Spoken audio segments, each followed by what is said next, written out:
आज की इस वीडियो में हम लोग एनसीईआरटी बुक क्लास 10 मैथ्स की प्रश्नावली 5.2 के प्रश्न नंबर 13 अर्थात 13 को देखेंगे। इसी तरह की और भी वीडियो देखने के लिए इस वीडियो के डिस्क्रिप्शन सेक्शन में जाकर देख सकते हैं। तो चलिए इस प्रश्न को हल कर लेते हैं। प्रश्न में कहा जा रहा है कि 3 अंकों वाली कितनी संख्याएं 7 से विभाज्य हैं। तो सबसे पहले हम लोग कुछ बेसिक इंफॉर्मेशन देखते हैं कि 3 अंकों वाली संख्याएं हमारी कहाँ से स्टार्ट होती हैं।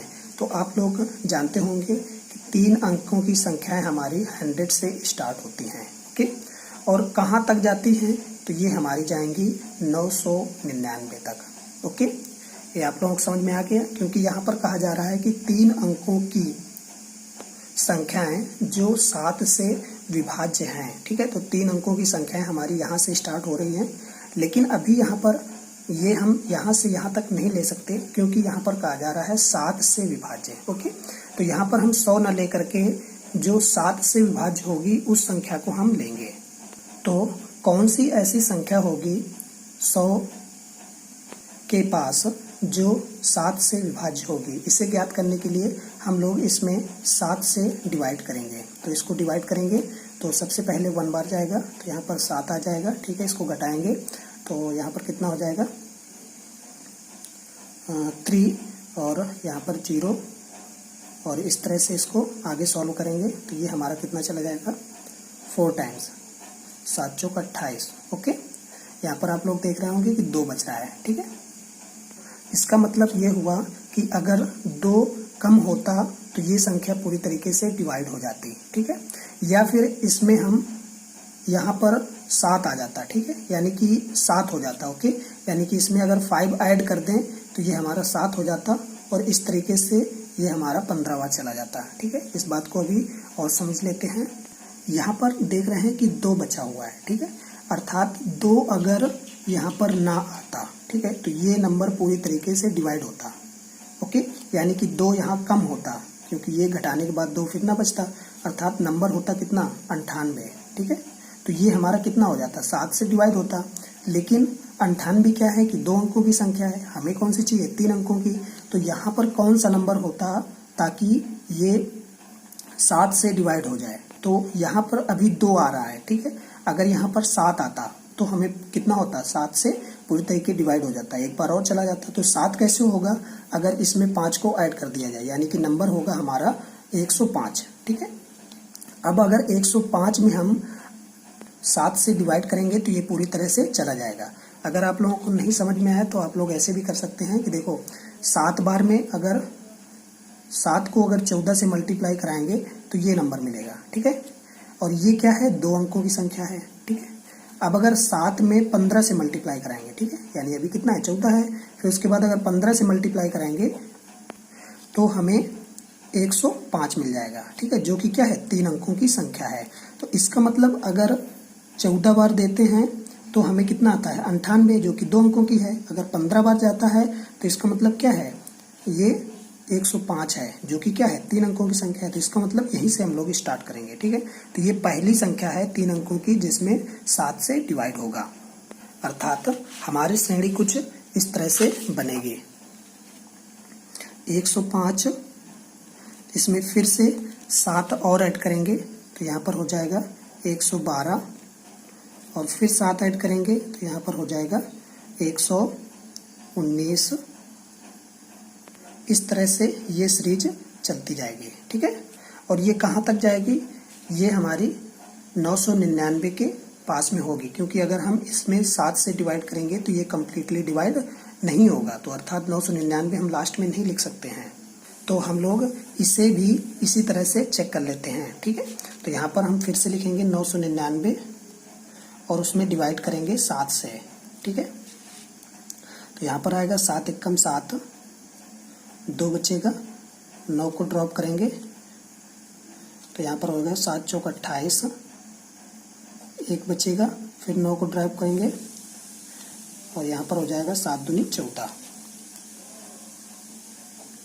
तो यहाँ पर आप लोग देख सकते हैं कि 5 बच रहा है। ठीक है, अर्थात ये 5 अगर ना होता तो ये नंबर पूरी तरीके से डिवाइड हो जाता। अर्थात इस 5 को अगर हम इसमें कम कर दें तो जो नंबर मिलेगा वो 7 से पूरी तरह डिवाइड होगा। अर्थात यहाँ पर हम लिख सकते हैं 994 आ जाएगा। ओके, इसमें 5 कम करेंगे, या फिर यहाँ पर कितना हो जाता है, 7 हो जाता है, यानी कि इससे 2 और ज़्यादा। ठीक है, क्योंकि यहाँ पर 5 बच रहा है, अगर 7 बचता तो हमें कितना होता है, एक बार और बढ़ जाता। तो इसका मतलब 2 हम अगर इसमें ऐड कर दें तो यहाँ पर कितना हो जाएगा, इसमें 2 ऐड करेंगे तो 1001 आ जाएगा।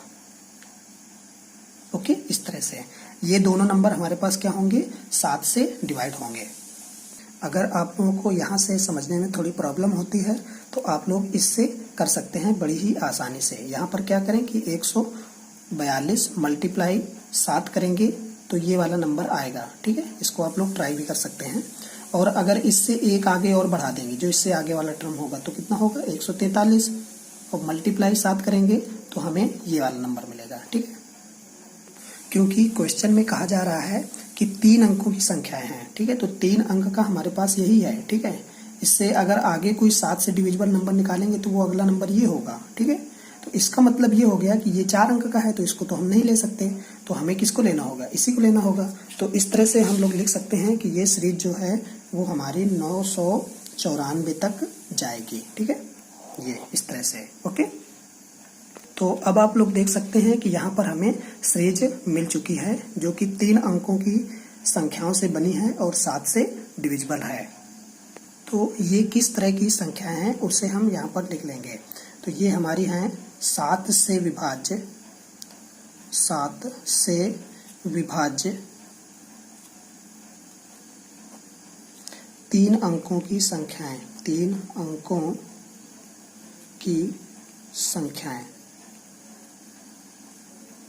ओके, अब अगर हमने इसको निकाल लिया तो अब ये क्वेश्चन लगभग सॉल्व हो चुका है, क्योंकि इस क्वेश्चन का इम्पोर्टेंट पार्ट यही है।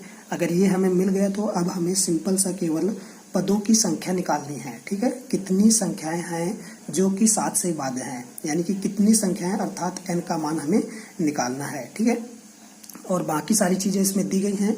ये देखो लास्ट वाला पद दिया गया है। ठीक है, यानी कि अगर हम इसको nवां पद मान लेंगे तो ये हमारा लास्ट वाला पद है, और प्रथम पद ये दिया गया है, और सार्वधातुक हम निकाल सकते हैं।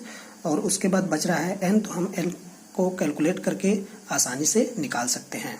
तो चलिए इसे सॉल्व कर लेते हैं। तो a बराबर 105 और d बराबर, इसको इसमें घटाएंगे। ठीक है, 7 ही आएगा। ठीक है, बाद वाले पद में उसके पहले वाले पद को घटाएंगे। किसी भी पद होता है उसके पहले वाले पद को घटाएंगे तो हमें d मिल जाता है। तो इस तरह से यहाँ पर हमें 7 मिल जाएगा। ठीक है, जैसे इसको इसमें घटाएंगे तो 7 मिल जाएगा। और अब हमें ये दिया गया है। ठीक है, तो ये वाला पद अर्थात लास्ट वाला पद, मान लेते हैं कि इस श्रेणी का nवां पद ही लास्ट वाला पद है। तो an बराबर a plus n-1 into D, फार्मूले के हिसाब से सॉल्व कर लेंगे। तो मान लिया हमने कि ये लास्ट वाला पद ही हमारा क्या है, इस श्रेणी का nवां पद है। तो इस तरह से हम इसको सॉल्व करेंगे। तो 994, a की वैल्यू 105 प्लस n की वैल्यू हमें फाइंड करनी है, और d की वैल्यू कितनी है, 7। ठीक है, अब इसे कैलकुलेट कर। अब आप लोग यहाँ से देख सकते हैं कि 994 बराबर 105 प्लस n-1 इंटू 7। इसको मैंने यहाँ पर सॉल्व कर लिया है। 105 को इस तरफ लाएंगे, ये प्लस का है, इधर लाएंगे तो माइनस में हो जाएगा। और उसके बाद सारी वैल्यू लिखी हुई है, जब इसको सब्सट्रैक्ट करेंगे तो ये मिलेगा n-1 इंटू 7। अब यहाँ पर ये 7 मल्टीप्लाई में है, इस तरफ आएगा तो डिवाइड में आएगा। डिवाइड करेंगे तो 127 बराबर n-1, और इस -1 को जब इस तरफ लाएंगे तो ये प्लस में हो जाएगा, तो 128। तो इस तरह से हम लोग कह सकते हैं कि 128 ऐसी संख्याएं हैं जो 3 अंकों की हैं और 7 से विभाज्य हैं। अर्थात इसका आंसर हो जाएगा, अतः श्रेणी में 128 संख्याएं हैं जो कि 7 से विभाज्य हैं। इसे आप लोग ऐसे भी लिख सकते हैं कि 3 अंकों की 128 संख्याएं हैं जो 7 से विभाज्य हैं। तो चलिए मैं इस क्वेश्चन को एक बार फिर से समझा देता हूँ। सबसे पहले हमने क्या किया कि प्रश्न को पढ़ा, और पढ़ने के बाद उसमें कहा जा रहा था कि 3 अंकों की संख्याएं जो 7 से विभाज्य हैं वो हमें ज्ञात करनी थी। तो सबसे पहले हमने ये निकाला कि सबसे छोटी 3 अंकों की संख्या कौन सी होगी जो 7 से विभाज्य होगी, तो वो नंबर होगा हमारे पास 105। और उसके बाद जो सबसे बड़ा नंबर होगा वो होगा 994। इस तरह से हमने यहाँ पर एक सीरीज बना ली। 105 लिखा, उसमें फिर से 7 जोड़ा, फिर से 7 जोड़ा, तो ये 7 से डिवाइड वाली नंबर मिलते जाएंगे। ठीक है। और उसके बाद हमने क्या किया कि इसमें हमें संख्याएं ज्ञात करनी थी, अर्थात इस पूरी श्रेणी में हमें n का मान निकालना था। तो हमने फार्मूला लगा दिया an बराबर a plus n minus 1 into D से, और सारी वैल्यू पुट कर दी। और वैल्यू पुट करने के बाद हमने इसे सॉल्व कर लिया और n का मान निकाल लिया। तो इस तरह हमें n का मान 128 मिल गया। तो आज की इस वीडियो में बस इतना ही। Thank you for watching and have a nice day.